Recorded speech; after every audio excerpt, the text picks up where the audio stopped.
Hello दोस्तों, आज हम बात करेंगे एक ऐसे टॉपिक के बारे में जो आजकल हर किसी के माइंड में है कि इंडियन स्टॉक मार्केट में ट्रेडिंग कैसे स्टार्ट करें।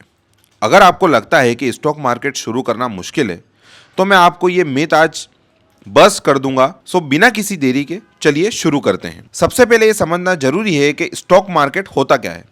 स्टॉक मार्केट एक प्लेटफॉर्म है जहां कंपनीज अपने शेयर्स बेचती हैं और इन्वेस्टर उन्हें खरीदते हैं। ये शेयर्स एक तरह की ओनरशिप होते हैं। अगर आप एक शेयर किसी कंपनी का खरीदते हो तो आप उस कंपनी के एक छोटे से शेयर होल्डर बन जाते हो। इंडिया में दो बड़े स्टॉक एक्सचेंज हैं, एनएसई नेशनल स्टॉक एक्सचेंज और BSE Bombay stock exchange. Trading इनका यूज करके होती है। और एक इंपॉर्टेंट चीज होती है SEBI, security and exchange board of India.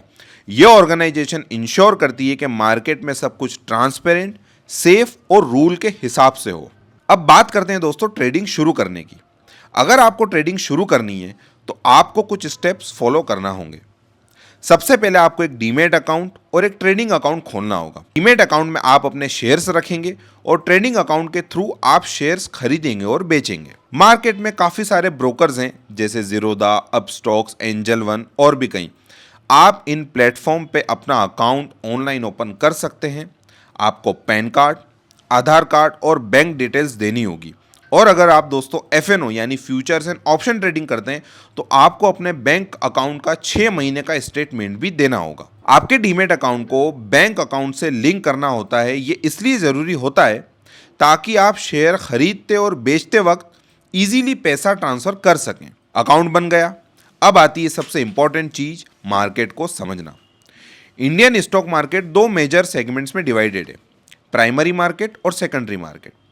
Primary market में कंपनी अपने नए शेयर्स लॉन्च करती है जो हम आईपीओ के थ्रू खरीद सकते हैं। आईपीओ का फुल फॉर्म है initial public offering. Secondary market में हम वो शेयर्स बाय और सेल करते हैं जो ऑलरेडी लिस्टेड हैं। मार्केट में इन्वेस्ट करने से पहले रिसर्च बहुत जरूरी है। आपको कंपनी का फाइनेंशियल हेल्थ देखना होगा, उसका बिजनेस मॉडल समझना होगा और उसका फ्यूचर ग्रोथ पोटेंशियल एनालिसिस करना होगा। दोस्तों दो तरह के एनालिसिस होते हैं, fundamental analysis and technical analysis. Fundamental analysis मतलब ये कंपनी के फाइनेंशियल स्टेटमेंट और ग्रोथ पोटेंशियल को एनालिसिस करके होती है। और सेकंड आता है टेक्निकल एनालिसिस। इसमें चार्ट्स और पैटर्न देख के शॉर्ट टर्म प्राइस मूवमेंट का अंदाजा लगाया जा सकता है। ट्रेडिंग शुरू करने के लिए कुछ टर्म समझना काफ़ी ज़रूरी है, जैसे मार्केट ऑर्डर।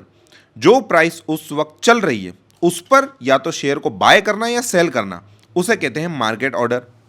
लिमिट ऑर्डर, आप अपनी प्राइस सेट कर दो और ट्रेड तभी एग्जीक्यूट होगा जब मार्केट प्राइस उस पर्टिकुलर प्राइस पर आ जाएगी। और तीसरा आता है स्टॉप लॉस, मतलब लॉस लिमिट करने के लिए एक प्राइस सेट कर दी कि इस तक अगर प्राइस गई तो मैं अपना ट्रेड इतने लॉस में काट दूंगा। दोस्तों ट्रेडिंग रिस्की हो सकती है, इसलिए शुरुआत हमेशा स्मॉल इन्वेस्टमेंट के साथ करिए।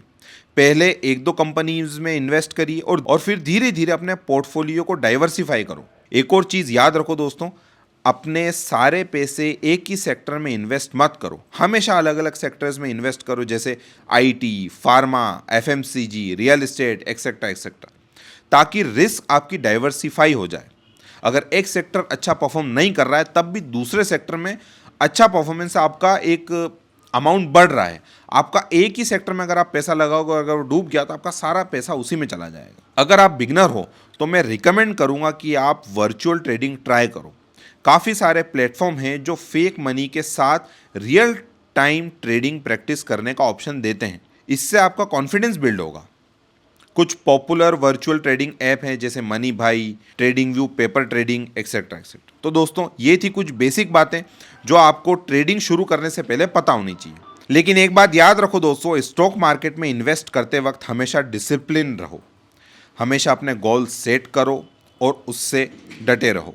मार्केट की ग्रीड और पैनिक में मत फंसो और हमेशा अपना रिस्क टॉलरेंस समझ कर ही इन्वेस्ट करो। लास्टली ये याद रखो कि मार्केट में लॉस होना भी एक लर्निंग का पार्ट है। सीखते रहो और ग्रोथ करते रहो। तो बस दोस्तों, अब आप ट्रेडिंग शुरू करिए, धीरे धीरे सीखिए और अपनी फाइनेंशियल जर्नी को एक नए लेवल पर ले जाइए।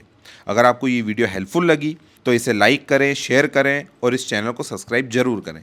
मिलते हैं नेक्स्ट वीडियो में।